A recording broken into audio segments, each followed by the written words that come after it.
பெரும்பாலான மக்கள் தங்கள் வாழ்நாள் முழுக்க பணத்துக்காகவே உழைச்சிட்டு இருக்காங்க. ஆனா, வாரன் பஃபெட்டுக்கு மட்டும் பணம் அவருக்காக உழைக்கிற மாதிரி ஒரு அமைப்ப உருவாக்கியிருக்காரு.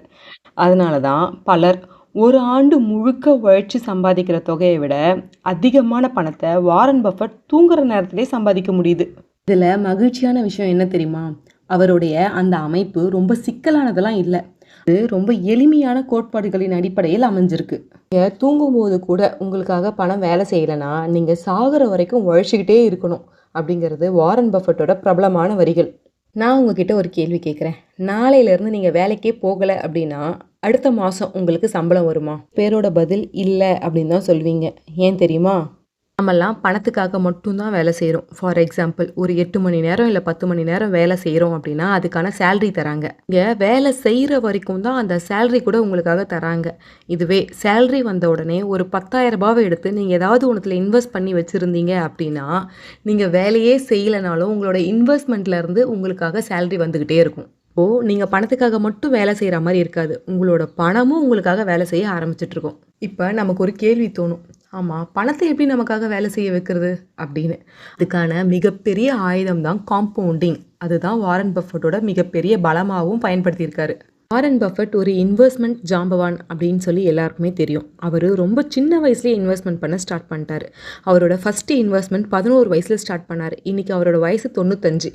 அவரோட 90% சொத்துக்கள் அவரோட 60 வயசுக்கு மேலே தான் ரொம்ப அசுர வளர்ச்சி அடைஞ்சதாக சொல்லிக்கிறாங்க. காம்பவுண்டிங்க்கு ஃப்ரெண்ட்ஸும் இருக்காங்க, எனிமீஸும் இருக்காங்க. இவங்க 2 பேரை பற்றி நீங்கள் தெரிஞ்சுக்கிட்டாதான் காம்பவுண்டிங் பண்ணுற மேஜிக் என்ன அப்படிங்கிறது உங்களுக்கு புரியும். நேரம் மற்றும் பொறுமை இவங்க 2 பேருமே ஃப்ரெண்டு கேட்டகரியில் வருவாங்க. அவசரம் மற்றும் அடிக்கடி முதலீட்டை மாற்றுவது இவங்க 2 பேருமே எனிமி கேட்டகரியில் வருவாங்க. அவங்களுக்கு 2 ஆஃபர் கொடுக்குறேன். அதில் நீங்கள் எதை சூஸ் பண்ணுவீங்கன்னு பார்க்கலாமா?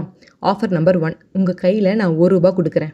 ஆஃபர் நம்பர் 2, உங்கள் கையில் நான் ₹1,00,00,000 கொடுக்குறேன் with some terms and condition. அந்த ₹1 30 நாள் வரைக்கும் டபுள் ஆகிட்டே இருக்கும். இந்த ₹1,00,00,000 ஃபிக்ஸட் லைஃப் டைம் செட்டில்மெண்ட். ஆஃபரில் எந்த ஆஃபர் நீங்கள் செலக்ட் பண்ணுவீங்கன்னு கமெண்ட்டில் சொல்லுங்கள். எண்ட் ஆஃப் த வீடியோவில் இந்த ஆஃபரை பற்றி நான் சொல்கிறேன். காம்பவுண்டிங் அப்படிங்கிறது வந்து மணி ஹேபிட்ஸ் மட்டும் இல்லாமல் நம்மளோட டெய்லி லைஃப்பில் நல்ல எக்ஸசைஸ், நல்ல ஒரு ஹெல்த்தியான ஃபுட்டு, புக்கு படிக்கிறது இப்படின்னு ஒரு 5 இல்லை 10 வருஷத்துக்கு இதை நம்ம ஃபாலோ பண்ணோம் அப்படின்னா கண்ணு முன்னாடி பயங்கரமான ஒரு நல்ல லைஃப் ஸ்டைல் க்ரோத் சேஞ்சை நம்ம பார்க்க முடியும். கூட்டு வளர்ச்சி என்பது பனிப்பந்து போல, அதாவது ஸ்னோபால் மாதிரி. அது எவ்வளோ தூரம் நீண்ட தூரம் பயணம் செய்தோ உருண்டுக்கிட்டே வந்து அவ்வளோ தூரம் பெருசாக நம்ம கண்ணு முன்னாடி வந்து நிற்கும். காம்பவுண்டிங் எப்படிலாம் வேலை செய்யுதுங்கிறத பார்த்தோம். இப்போ நமக்கு இன்னொரு கேள்வி தோணும். காம்பவுண்டிங் நடக்க நம்ம எதிலும் ஃபஸ்ட்டு முதலீடு பண்ணணும் அப்படிங்கிற ஒரு யோசனை வரும். இதில் வாரன் பஃபெட் சொல்கிறது ரொம்ப தெளிவான ஒரு விஷயம். வருமானத்தை மட்டும் நம்பி இருக்காதீங்க, வருமானத்தை உருவாக்குற அசட்டை வாங்குங்க அப்படின்னு சொல்கிறாரு. Own asset, not just income. உங்ககிட்ட ஒரு கொஷின் கேட்குறேன். ₹2,00,000 சேலரி வாங்குறவன் பணக்காரனா, இல்லை மந்த்லி ₹50,000 சேலரி வாங்கியும் அவனுக்கு 1,00,000 சம்பாதிச்சு கொடுக்குற அசட் வச்சுருக்கவன் பணக்காரனா?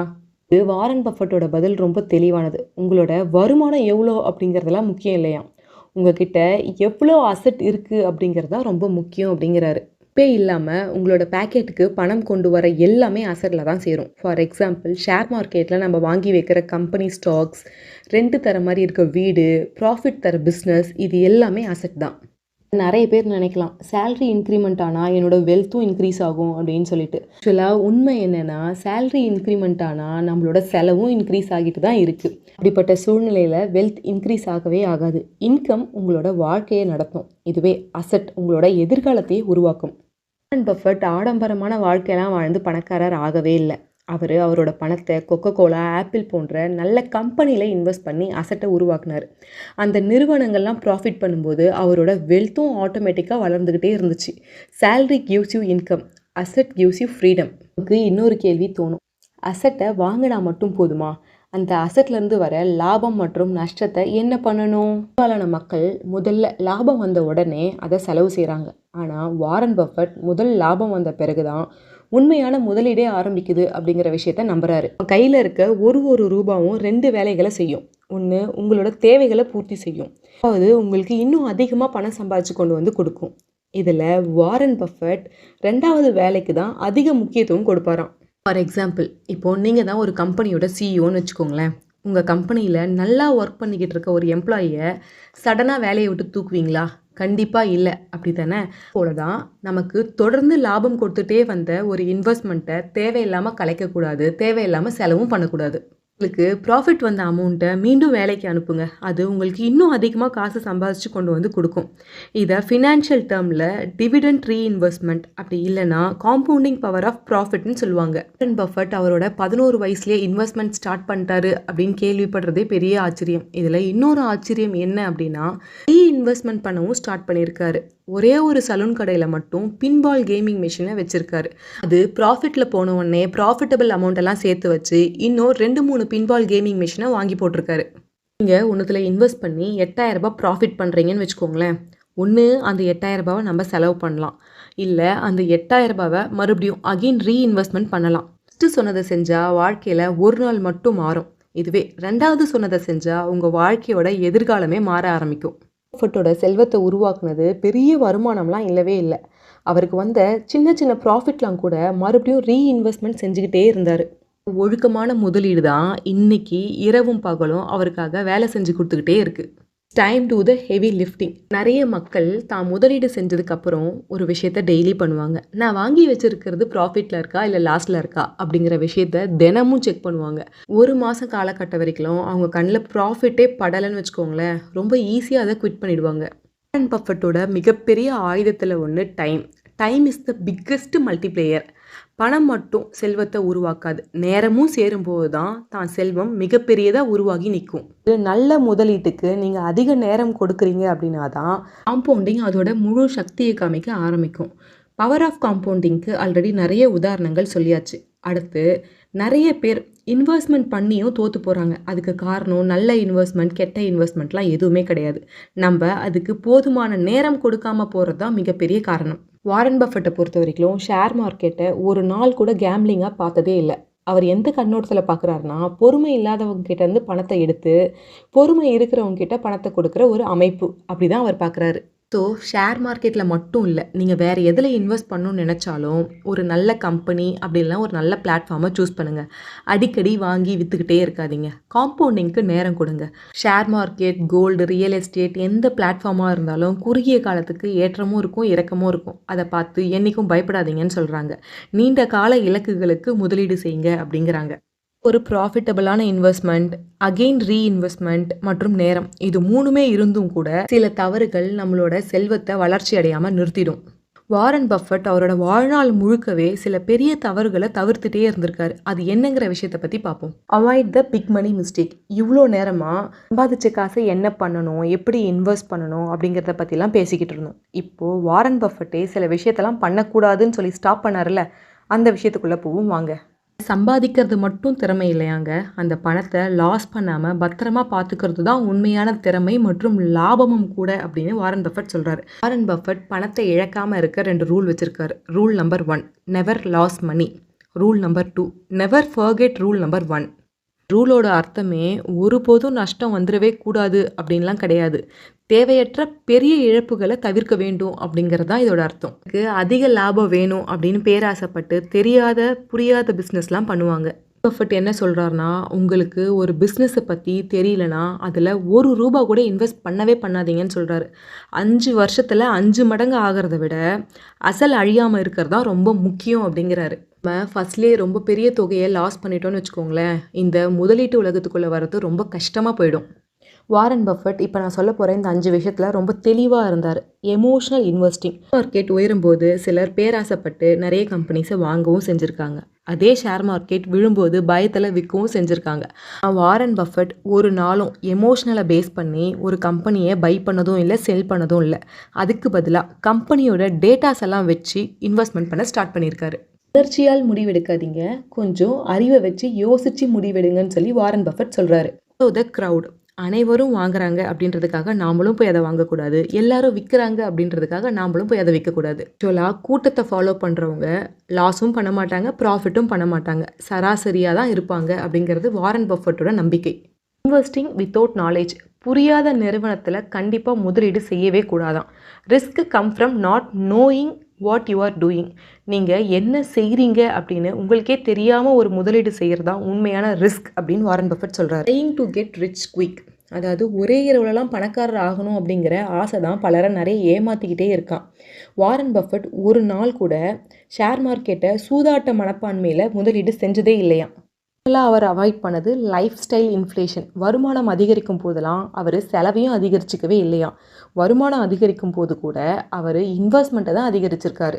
It is not built by avoiding every mistake, it is built by avoiding the biggest mistake. இவ்வளோ நேரமாக சம்பாதிச்ச பணத்தை எங்கெல்லாம் இன்வெஸ்ட் பண்ணணும், எங்கெல்லாம் இன்வெஸ்ட் பண்ணக்கூடாது, என்னெல்லாம் அவாய்ட் பண்ணணும் அப்படிங்கிற விஷயத்தை பற்றி பார்த்தோம்.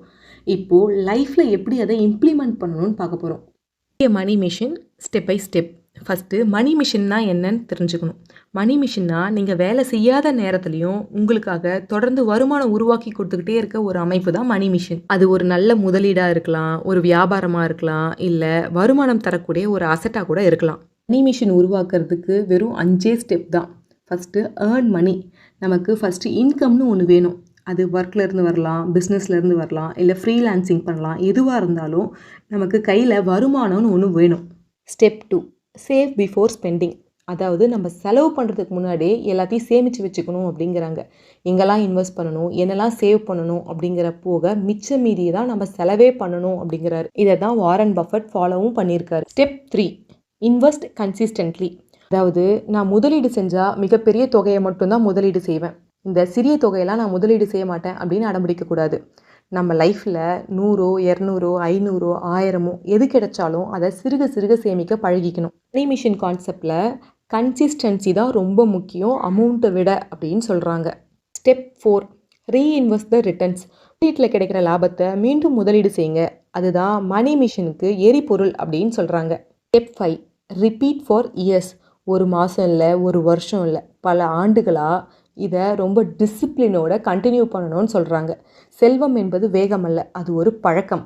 மிஷின் கான்செப்டை பணக்காரங்க மட்டும்தான் உருவாக்க முடியும், அவங்க மட்டும்தான் ஃபாலோ பண்ண முடியும் அப்படிங்கிறதுலாம் இல்லை. இதை பற்றி பேசிக்கிட்டு இருக்க நானாகட்டும், இதை பற்றி கேட்டுட்ருக்க நீங்களாகட்டும், யாராக இருந்தாலும் டிசிப்ளினோட அவங்களோட சேவிங்ஸை இன்வெஸ்ட்மெண்ட் பண்ணிக்கிட்டே இருந்தாங்கன்னா ஒழுக்கத்தோட மணி மிஷின் கான்செப்டை உருவாக்க முடியும். நம்ம ஸ்டார்ட் பண்ணுற மணி மிஷின் கான்செப்ட் நாளைக்கு நம்ம ஜென்ரேஷனே ஃபினான்ஷியல் ஃப்ரீடம் அடைய ஹெல்ப்ஃபுல்லாக இருக்கும்.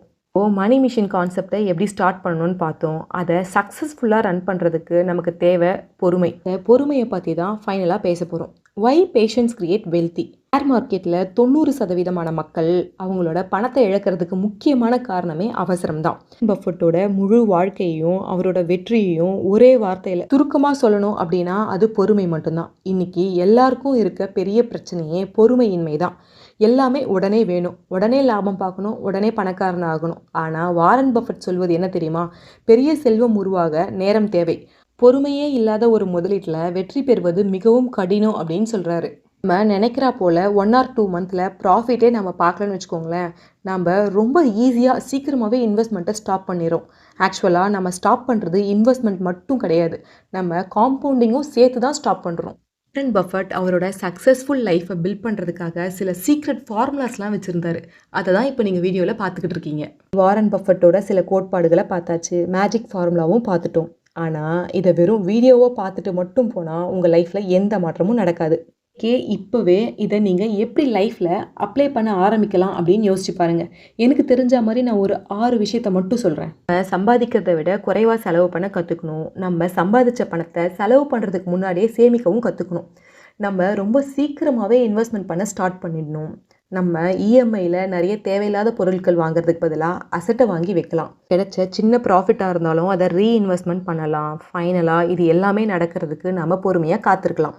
நம்ம இன்வெஸ்ட்மெண்ட் பண்ணணும் அப்படின்னு முடிவு பண்ணிட்டா அதுக்கான சிறந்த நாள் நேற்று. நேற்றைய தவற விட்ட எல்லாருக்குமே அடுத்த சிறந்த நாள் இன்று. ஃபைனலாக எண்ட் ஆஃப் த வீடியோவுக்கு வந்துட்டோம்.